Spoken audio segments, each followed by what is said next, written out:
So ఏం చెప్తారు? గత ప్రభుత్వం అంటే గతంలో ఉన్నటువంటి వైసీపీ ప్రభుత్వం సోషల్ మీడియాని ఇష్టారాజ్యంగా పెంచి పోషించింది.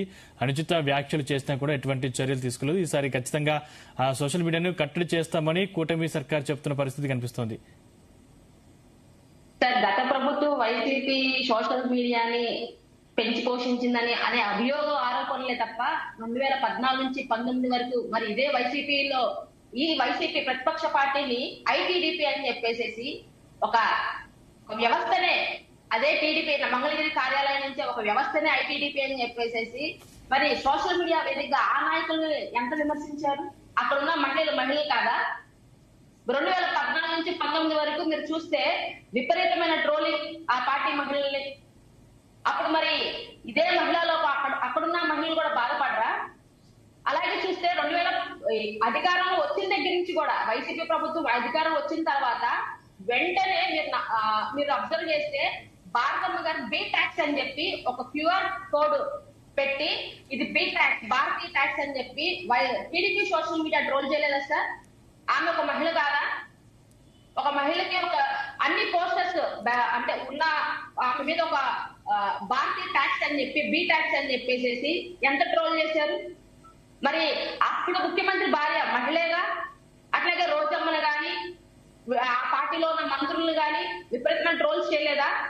ఇష్టానుసారంగా ఐటీడీపీ అని చెప్పేసేసి ఇష్టానుసారంగా కొంతమంది మహిళలు రెడ్లుగా పేర్లు మార్చుకొని కొంతమంది ఒక ముఖ్యమంత్రిని పట్టుకొని ఎంత అగౌరవంగా మాట్లాడారు. అప్పుడు వాళ్ళు అంటే టీడీపీ సోషల్ మీడియా ట్రోల్ చేసింది కాబట్టి దాన్ని మీరు కొనసాగింపు చేశారా? కొనసాగింపు కాదు సార్, ఎంతకాలం భరించాలి? ఎదుటి వాళ్ళు కూడా కొడితే గాంధీ గారి ఒక చంపు చూపించాలనే విధానం అదే పాటించాలి కానీ మరి ఇంత దారుణంగా ట్రోల్ చేస్తున్నప్పుడు ఖచ్చితంగా గట్టి సమాధానమే చెప్తారు.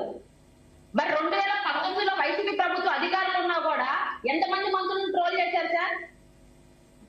ఇదే భావ ప్రకటన స్వేచ్ఛ అని చెప్పి మరి పవన్ కళ్యాణ్ గారు ఎన్ని మాటలు మాట్లాడారు? అదే పార్టీ ఆయన జనసేన పార్టీ కార్యాలయం నుంచి ఒక చొప్పు చూపించి నా కొడకల్లారా అని మరి ఆయనకున్న భావ ప్రకటన స్వేచ్ఛ మిగతా వాళ్ళకి ఉండదా? ఆయన రాటులు తీసుకొస్తారా, స్టిక్కులు తీసుకొస్తారా అని చెప్పి ఒక అధ్యక్ష పదవిలో ఉన్నప్పుడు ఆయన మాట్లాడారు కదా. మరి దాని పర్యావరణ ఇప్పుడు పెరుగుతా ఉంటది. మనం చేస్తేనేమో సంసారం, పక్కోళ్ళు చేస్తేనేమో ఇక దాన్ని ఏమంటారో వారి విజ్ఞప్తిగా వదిలేస్తున్నాము. కానీ ఏదైతే మరి అక్కడ ఏలూరులో దళితులు ఒక క్రిస్టియన్ సంబంధించిన ఒక మీటింగ్ పెట్టుకుంటున్నప్పుడు వారి స్వేచ్ఛను వారికి వదిలేయాలి. ఒక రాజ్యాంగబద్ధమైన పదవిలో ఉండి రఘురామకృష్ణరాజు గారు ఏం మాట్లాడతారు సార్? లిల్లీ పుట్ అని అక్కడ జడా శ్రావణ్ కుమార్ గారు ఏదో కండక్ట్ చేసుకుంటారు దళిత క్రైస్తవుల గురించి.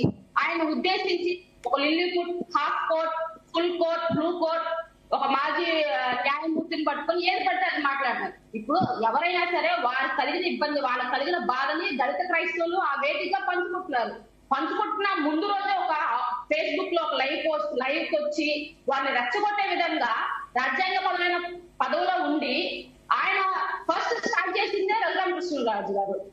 వారిని వ్యక్తిగతంగా వారి బాడీని షేమింగ్ చేస్తూ వారిని ఇష్టానుసారంగా మాట్లాడినప్పుడు వారు కూడా ఆటోమేటిక్ గా రియాక్ట్ అయ్యారు కాబట్టి అక్కడ నువ్వు ఇచ్చిన దానికి కౌంటర్ ఇచ్చారు.